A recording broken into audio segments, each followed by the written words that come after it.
Bit of an experiment today. What I'm going to do is I'm going to take a single event and give you multiple perspectives to demonstrate a bunch of things, hopefully. One of them is the role of perspective and how you see things and how you account for things. But the other one is the complexity of what's really going on behind the scenes. And then I guess from that, what you're supposed to draw is that things don't happen for a single reason. And hopefully at the end, I'll be able to tie together sort of the human behavior characteristics that cause things in the world to happen.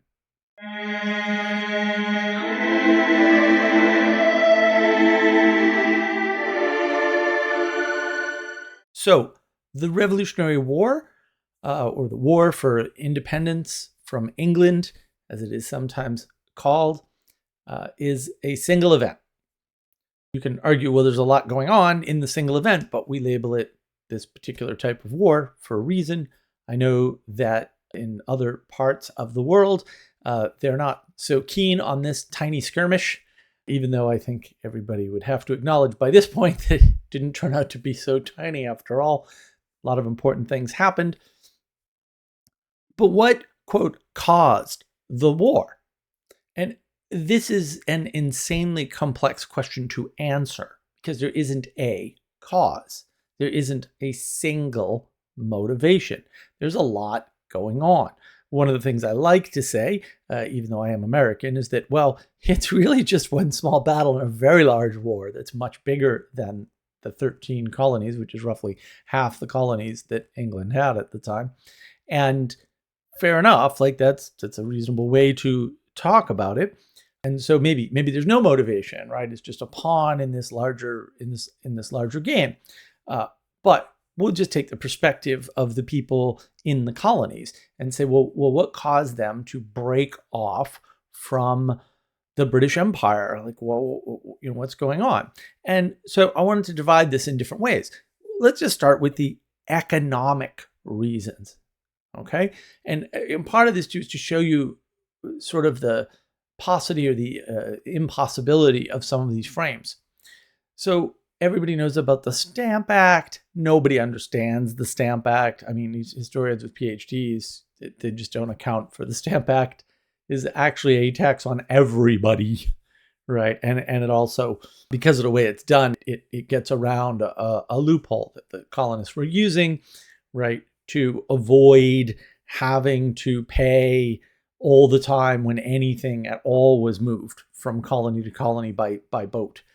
They were also restricted from having roads, like they were illegal, right? And that's why we didn't have good roads in the beginning. Everything was supposed to be taken by ship. It's a big place, even just the East Coast, big place. Ships were all owned by England. There were no U.S. merchants that were allowed to carry out trade. That was not a thing that was permitted.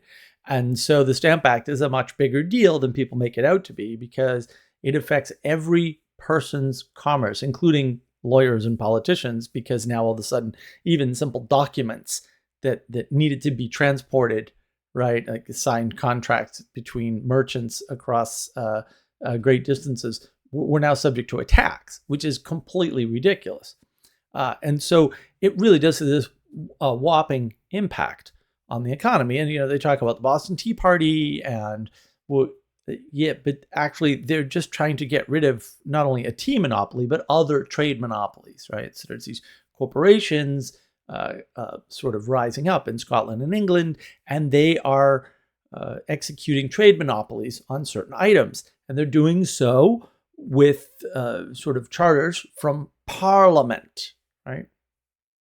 And the thing is, economically, other than the fact that the colonies, were given a bunch of resources to go colonize there, it's not like they, for the most part, made their own money and took it with them. And no, I mean, they weren't religious refugees. That whole fleeing persecution thing is completely made up.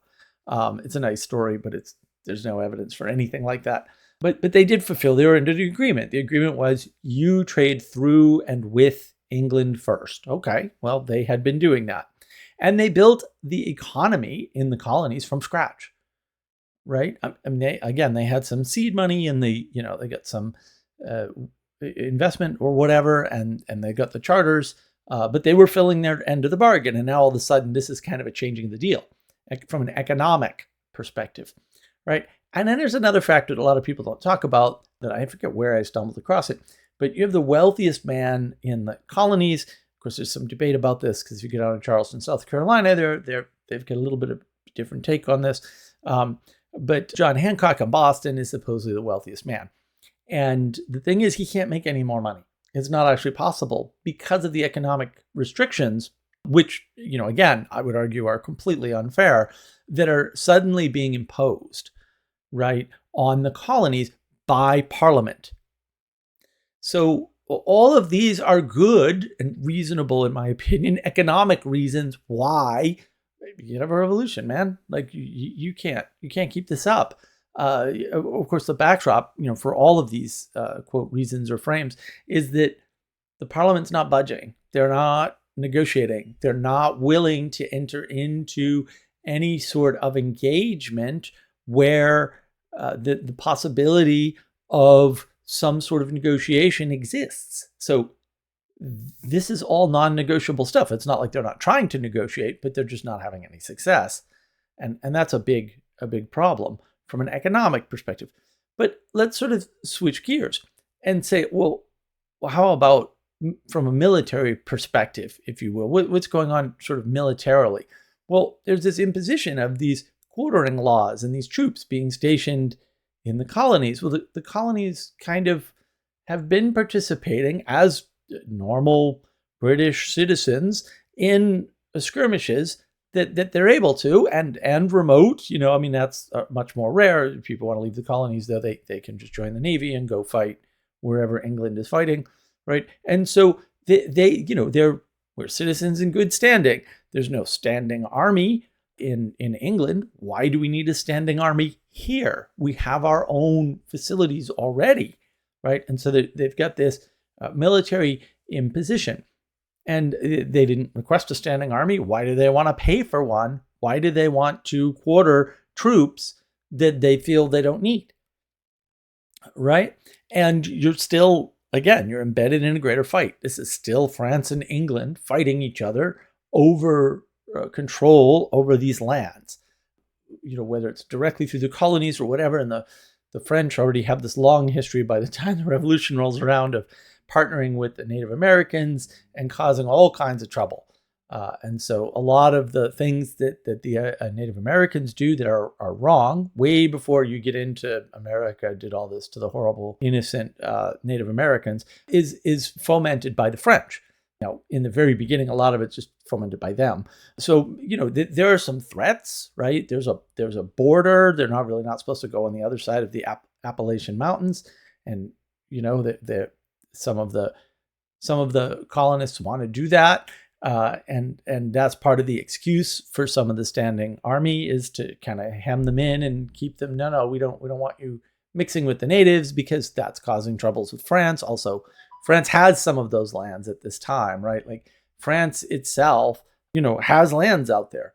That's what things like the Louisiana Purchase are all about, is that, France owns this stuff already. It's not just us on this continent. And so there is this military thing. And of course, there's always conscription going on, right? There's always conscription going on all the time. And this isn't a problem for just the colonies. It's a problem for the Irish. It's a problem for the Scottish. It's a problem for all kinds of other places within the empire. People are being conscripted. They think it's completely unfair. They're probably right. It's probably completely unfair. And that is a problem. Like I think very much like, that's a problem. Why are people being conscripted? That doesn't seem right. And so that's sort of the military reasons why you would kind of want out. Like all of a sudden you're being surrounded by a military. The military is sort of tyrannical towards your people, and you're being used as a pawn between a fight between two greater powers. Now, of course, it's fair to note we leverage this to get out of it, right? The revolution is largely funded by France, right? But again, that's because England is being overly militaristic.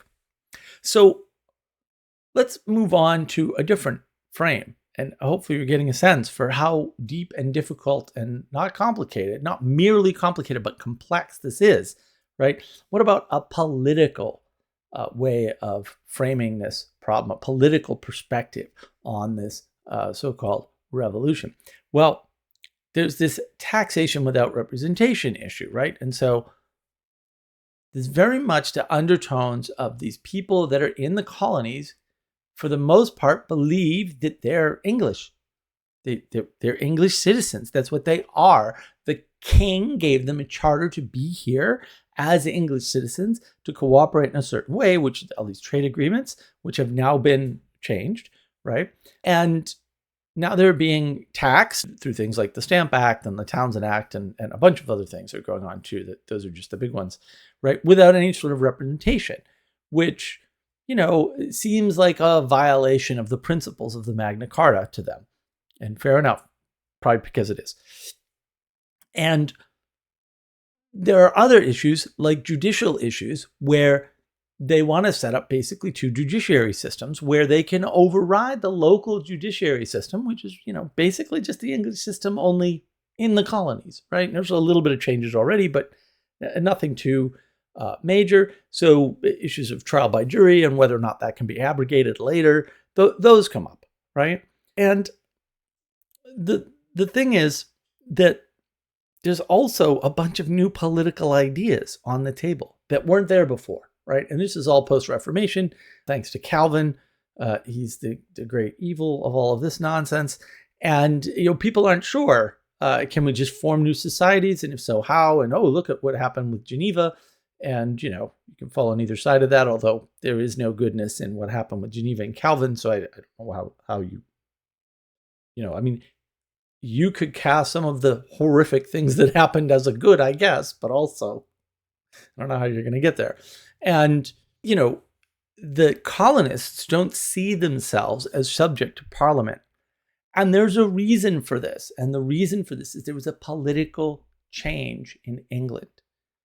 And so because this whole idea about societies and societies being able to be formed or reformed, right, around either religious beliefs or maybe in spite of religious beliefs, because all of a sudden that's an issue that really never existed in the world, at least not in the Western world until now, right? Like historically, you have different beliefs, you either adopt ours or you get the sword, right? And now that's all changed. How aware are the colonists of this change? I don't think anyone at this time is really aware of the switch between the rulership of the king and the rulership of this brand new thing, which is a permanent parliament. Permanent parliament is brand new, never happened before. This is a very recent change. And so political change has already occurred in England, and it affects the colonies. And the colonists are still under the impression, because they have a charter from the king, that they are the king's subjects, and the person that is the political adjudicator of their grievances and also responsible for them is the king. And it just turns out that the king's powers in that respect have been stripped by the parliament. And I don't think anybody realizes this. I think technically, nobody has figured this out yet because it's brand new. People aren't aware. I don't even know. Most historians don't even talk about this. I don't know how many people know it now. A big change happened, right? Like yesterday, it was kingship rule, and now it's parliamentary rule. That's a huge, huge change. Now, there wasn't a parliament before, but it had to be called by the king. It could be dissolved by the king. All of those rules are out the window. The people writing down how things go, and in fact, the people writing, we'll say, very strict, authoritarian-sounding rules are now the parliament. You can't blame the king. There's not a tyrannical king, but you could be said to have a tyrannical parliament. And maybe the parliament isn't tyrannical as much towards the people of England, because after all, if the people of England get pissed off and riot, well, you're kind of right there. But if the people across the Atlantic riot, what are they going to do? Burn down their own buildings? They can't get to parliament. They got to get on a boat, right? So, and those boats are all controlled by English merchants.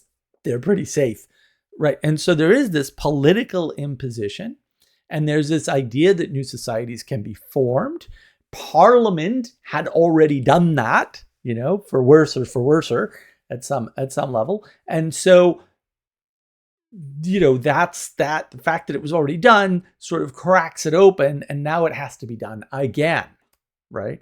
So politically, the political options become on the table because Parliament usurps the power of the king, and they have no adjudication, and they're tyrannical towards the people furthest away from them, and the king does not protect them. So, and those are sort of the political perspectives on why this revolution seems like a good idea, or kind of has to happen at some level, right? And then we can sort of abandon that particular perspective, and we can go after a religious perspective. Religious perspective is a little hard, although I guess Calvin and Zwingli gave us this sort of quote modern conception of what a religious thing is, as opposed to a secular thing. It wasn't really used that way in the past. But what we have is pre-revolutionary.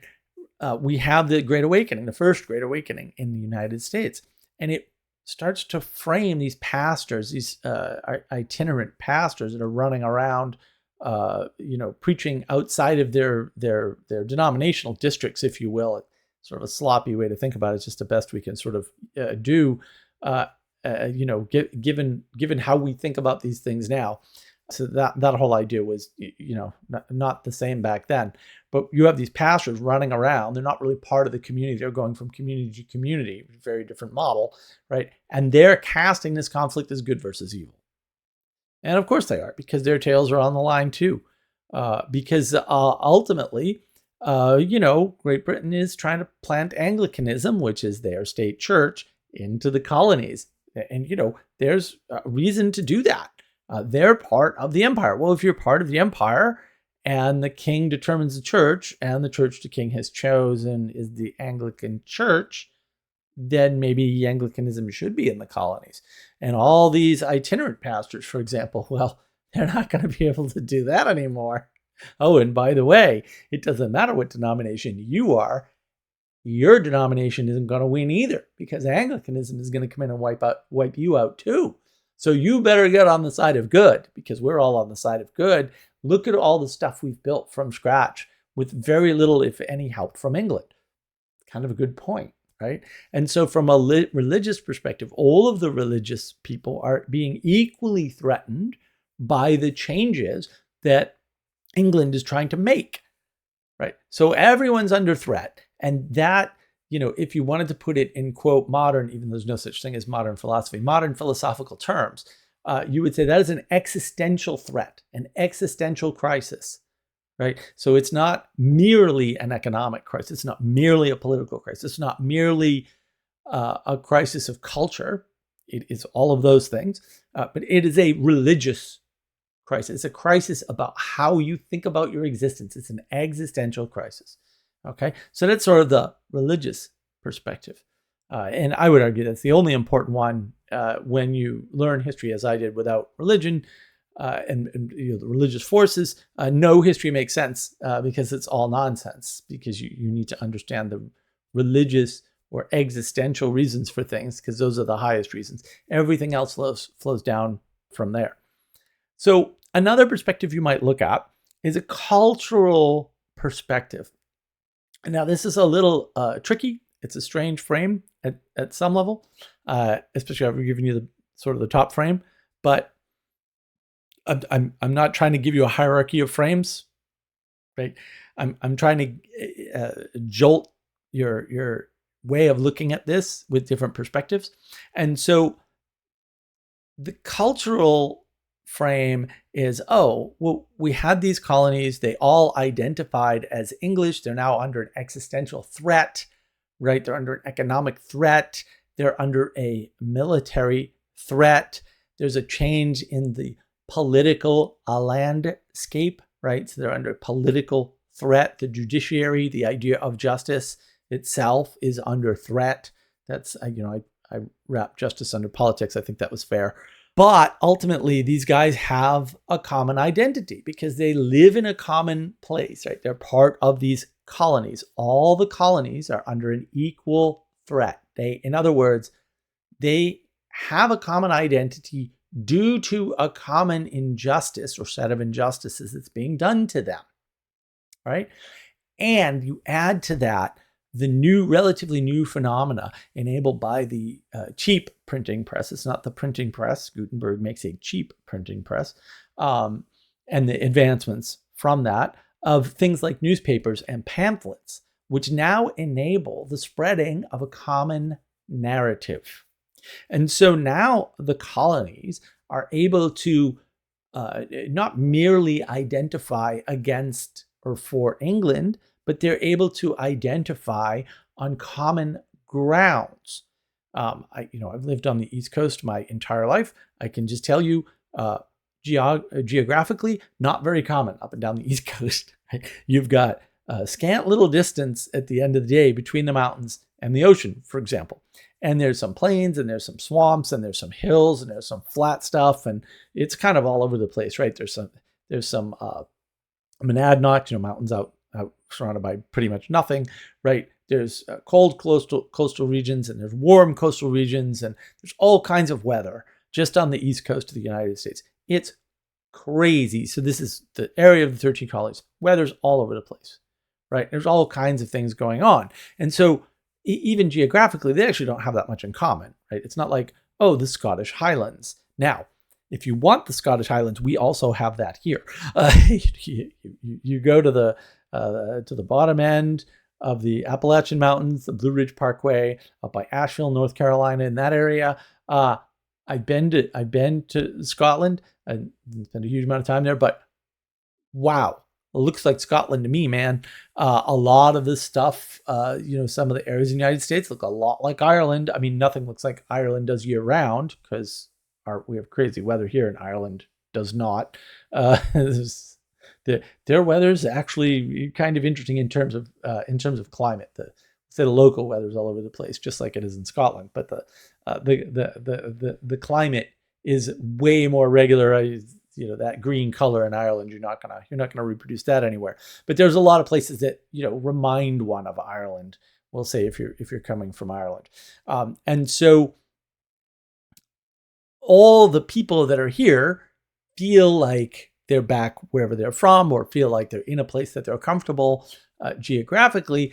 But until they have common narratives running around, and what are these common narratives built on? They're built on these new political ideas about forming a society. They're built on these new religious ideas, which are coming fast and furious because post-Reformation, man, nothing lasts. Religious ideas come and go like the wind. It's crazy, okay? And because of this Great Awakening, right, there's a lot of religious change. So all of this stuff is churning up, but now people are able to communicate about it in a new way with a fairly great speed. And that is something that allows them to form an identity. The formation of an identity was being held back, at least in theory, right, by England because of what I mentioned earlier, right, which is the colonies are not allowed to do intercolonial trade by themselves. And they're actually perfectly happy with this because it actually keeps everybody a little bit wealthier at some level. But it also siphons off a lot of money to English ship owners, right? Which are now corporations, right? And the East India Company in particular is in a little bit of trouble. They also happen to control most of Parliament somehow. I don't know, a little weird. And so the printing press, fast, cheap printing, enables people to come up with these common narratives and start to build these common stories. And so culturally, there begins to become a cohesive, identifiable culture in the colonies that isn't, I'm from this colony, you're from that colony. It's more than that, even though they're geographically very different. And, there would otherwise be a lot of problems trying to do that. Right? You couldn't do it in the Middle Ages. That's why a lot of feudal Europe looks the same, right? There's not a lot of variation. And so hopefully you can use these 5 sorts of frames to understand all the pressures that are going on, all the perspectives that are leading into this idea of revolution, right? Of getting away from England, of going past the colonies, and getting a new identity that isn't English. And of course, this is resisted a lot by a bunch of people because they want to be English because it's they're the empire, man, and they're the biggest empire, and they have all this great stuff, and you don't know what you're going to lose when you break free from England. So fair enough, and it was always part of their identity, for most of them. Although there are a lot of refugees or people that left on purpose because they didn't want to be English anymore, right? Or they didn't want to be part of the empire or whatever. So fair enough, but that's really only about a third of the people. So it's really divided into thirds, roughly speaking. A third against, a third kind of neutral, and a third sort of for, right? So what does this tell us about the greater frame?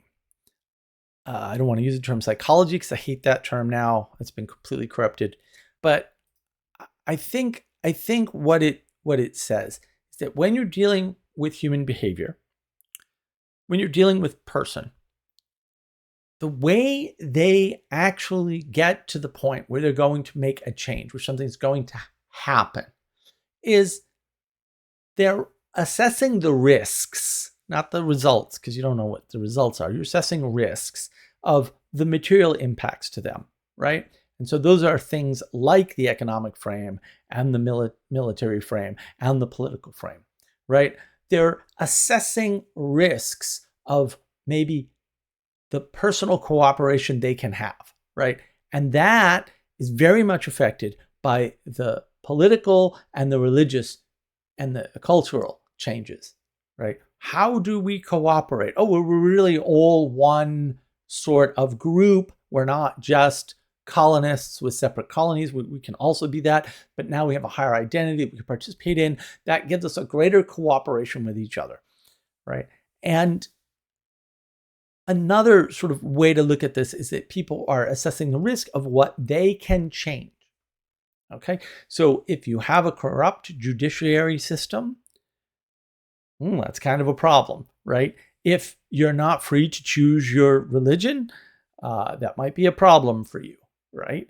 If you're stuck in a particular economic circumstance, maybe there's a glass ceiling, you can't earn any more money, or maybe just nobody in the colonies care where you were born. They only care what you can do for them, and therefore you can sort of rise up through the ranks of this sort of new colony structure and put yourself higher up in the hierarchy, right? People care about that. And I think people make decisions on the risk of what restrictions they're under, which is different from what they can change. I mean, I know the two are related, obviously, but restrictions they live under.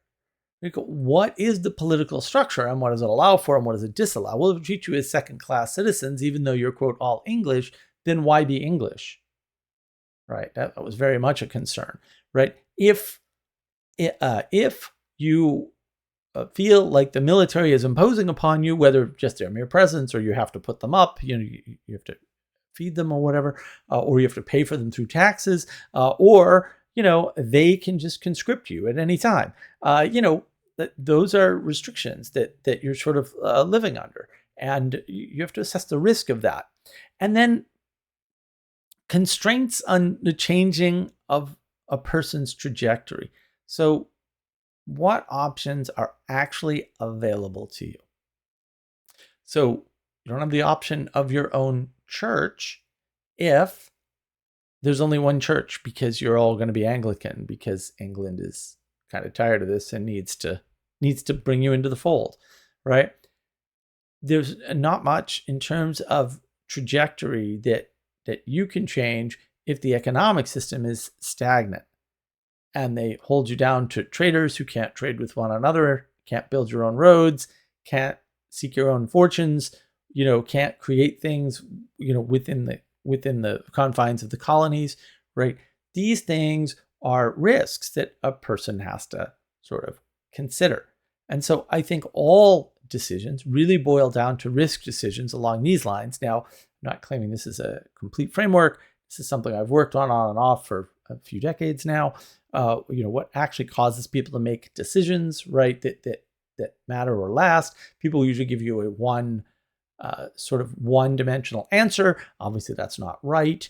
I've played with more sort of psychological terminology, like, oh, it has to satisfy, one of or three of four things, right? You say like the ego versus the self versus the identity of the person, right, which is partially determined externally, even though psychology might tell you otherwise, right, versus some other factors, right? I've tried those. I don't like those as much. I like these better: material impacts to the person, how they can cooperate in the world, what it is they can change, right, immediately, what restrictions they're under, and the constraints of their trajectory. We'll say the total constraints.